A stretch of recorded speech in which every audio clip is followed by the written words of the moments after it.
Hello, Sam. Thank you for all your hard work at Target. I wish that people would stop going there, sort of, I guess. Anyway, and for your other work in the community. And I just barely looked at your paper before I started this video, and I was like, "Oh my God, this looks so interesting!" Whoa. Okay. Before this paper truly takes off, and I launched the interview and answers I so pleasantly sought, a word of apprehension. Due to the county and state deliberations concerning numerous fire departments and fire districts, names of ranks of friends, officials, and in all sense, family will be changed or omitted to ensure confidentiality during the court proceedings. The current legislation on the docket has been shot down nearly 4 times in the last 20 years, so no loose ends. However, let's get started. Whoa! That's super exciting. And I guess I would just add, it's a very normal thing in writing to want to protect the confidentiality of your sources. So, yeah, that's no big deal to me. In my short yet storied life, I have been to nearly all corners of our little blue marble. I've stared down my cousin's daughter says, Yama in the Andes, eaten a grasshopper dipped in Lucas. Of course, I don't have any idea what that is. Clocked in a shift in a suffocating tin mine. That's like a nightmare of mine. And learned that language is not the only way to communicate. Oh my God. Okay, I have read so much. You're not going to read about any of those things, are you? Urgh. I've been inebriated to the point of delusion. I've had so many concussions the doctor will inevitably diagnose me with CTE. The doctor that will inevitably diagnose me with CTE will tell me to hang my hat at the door and trade it for a helmet. So engaging. Okay, however, I mean, I'm worried about your brain, but it's great writing. However, all these experiences have paled in comparison to the odd volunteer profession I took up sophomore year. After spending my time in Greek life and being nearly enveloped in ROTC, I decided to throw my hat into volunteer firefighting. I don't really get why that's you decided. Because ROTC was taking up too much time? I don't know, I feel like you could explain that better. The past few months have been, Anne, I think you mean Anne and Fair to remember, teaching me more about who I am during the early mornings, late nights, and around the quiet countryside as someone asks for aid. Albeit I have seen things and experienced pains that I would not wish on my worst adversary. That doesn't surprise me. You, man, have such control over your language and also, like, bravery to just kind of, like, it seems to me, and I could be wrong, kind of like throw out some words that you're like, I'm going to try this. I'm saying like, albeit, that's a like $100 word, and it's cool to experiment with. I feel like usually we have a comma and then albeit, but that's a minor issue. Okay, observing burnt livestock and seen in horror how traffickers can reach obscene lengths to catch their prey. You can say that much better, because I'm not quite sure what you're saying. Through all of this, I would not change it for the world, for I have now realized that I'm genuinely proud of how I choose to spend my time. Well, God, you should be. However, the glamorized and valiant profession is plagued with health problems, stubborn attitudes, and the perceived notion that we don't need help, all of which I wanted to find out, like all of which made you want to find out, maybe? Why such mindsets have a hold. Wait, what mindsets? Okay, that's confusing. Here's my venture into answering these long and painful questions. Wait, what questions? So really the overwhelming feeling that I'm getting from having read some of your work is just that the importance for you of reading your work aloud or having someone else read it, because it's got a lot of strengths. There are just places where you get tangled up in your own thoughts. And I have a lot of faith in your ability to fix those things. But I know for myself, like it can be very hard for me to notice those things until sometimes I set my work aside and come back to it, or I have somebody else read it, or I read it out loud. On a cold and personally unpleasant March night. Personally unpleasant? I had the privilege of interviewing my superior officer, Devin. Excuse me. You can? Okay, let me just say. Normally in a formal paper, you would refer to this person by first and last name. The first time he's mentioned, he, she, I don't know.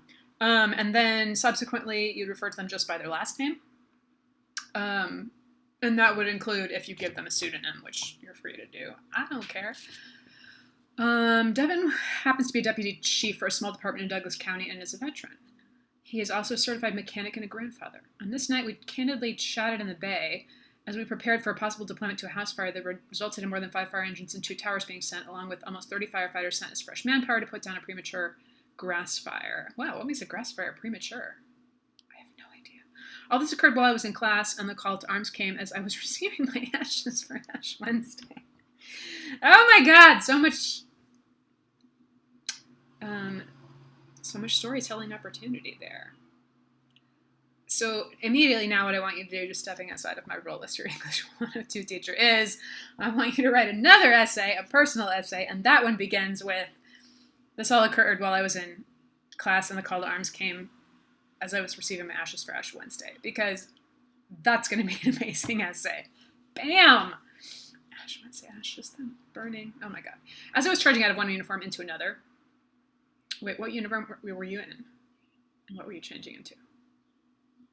It dawned. Okay, I think you mean it dawned on me, which would be DAWNED, and then on me, which is referring to, like the dawn, like the sun coming up in the morning.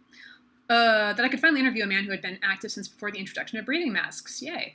Thus I began. The first thing I noticed... Oh, that sounds like a new paragraph. The first thing I noticed was that he had a taste for chewing tobacco. Curiously, I asked him why him and so many other firefighters worldwide choose to chew. The answer came as a dead fish. Still subtle. Ah! I mean, I just love how colorful your writing is. Okay. I mean, I'm not totally sure what it means, to be fair, but I love it. It came as a dead fish. Still subtle. Okay. The buzz of nicotine keeps you going sometimes. Smoking is just speeding up the inevitable.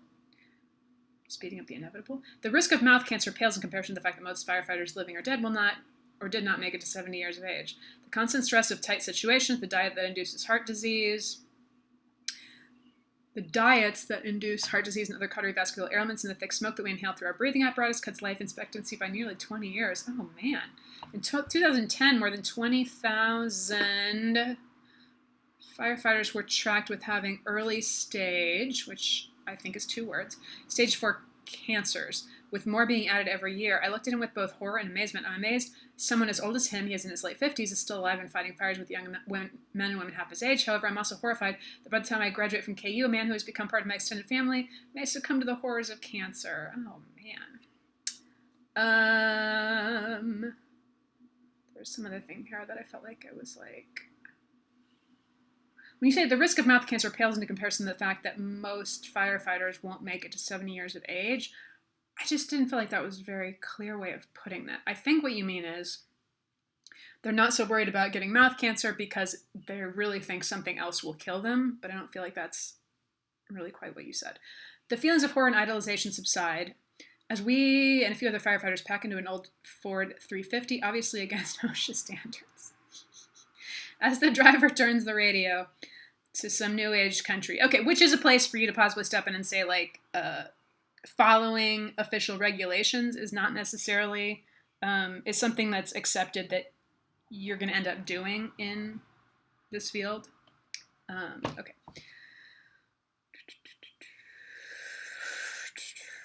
I tried to maintain the candid conversation I had with the officer, although I preparing to set my foot on fire ground. Fire ground? Is that a thing?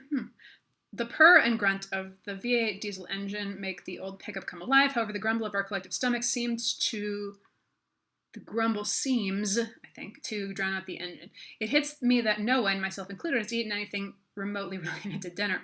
I asked Devin why no one had eaten, and his answer is as serious as it is lighthearted, because someone said it would be quiet tonight, so they tried cooking steak. So, like, the steak would still be cooking. Sorry, I'm a vegetarian, I don't get it. The fire service is filled with superstition that dates all the way back, to the legendary Knights of Malta. During the countless sieges that the Italian island of Malta had to endure, the Knights of Malta were always there ready to defend and fight to the last man. Thus, the symbol of most American fire departments is the Maltese cross. God, I had no idea. The cross symbolizes the freedom that us firemen and firewomen, you could say firefighters, right, to get around that, maybe, hold steadfast, ready to go to action at the first call to arms in the first sign of trouble. At the same time, saying phrases such as, it's been quiet tonight, it's going to be a slow day, we're going to sleep well tonight, or anything referring to peace, quiet sleeping, drive us crazy and put even the saltiest of salt dogs at a heightened sense of preparedness. Love it. but I say a little bit, but somewhere I wanted a new paragraph there, like maybe at the fire service is filled with, maybe. And also I feel like that sentence at the same time, I think you could cut some of that out and make it like leaner and stronger. Just leave only your best, like most sly examples, or I don't know, whatever examples are strongest. There's a belief that fire gods are always listening, and the first indication of a quiet and restful day will result in a long and arduous call. More than 70% of firefighters partake in safekeeping rituals, ranging from cleaning gear a certain way to carrying pendants and coins. I personally kiss my St. Florian necklace every time I get ready for work. Aww. I don't know about St. Florian. As we arrive at the fire ground and start cleaning out the burnt husk of a home, I began to understand the superstitions are prevalent everywhere. Wait, so the fire's out? Because you're cleaning it out? As well as that one time I did say, have a good night. I was awoken to a car accident at 2 a.m. on the day I was supposed to take my last final. Tough luck, but the new guys, myself included, have to learn. Wow, you were just overloaded with stories. That's another story I would like for you to write separately from this. Okay. The real conversation I had with Devin was soon ended as the work ended. After we all returned to the station and cleaned our filthy gear, I returned home and fell into a deep and well-deserved sleep. Of course, class college life took precedence, is what you mean, which needs an E-N-C-E on the end. A precedent is a thing, and something takes precedence. I won't bother mentioning why. Okay, and I found myself working long hours trying to escape the madness. I treated the station, which for most of my time as a sophomore served as my refuge and home away from home. As I was working out to alleviate the stress of a strained personal relationship and the workload that comes with college, somewhere we need a new paragraph there.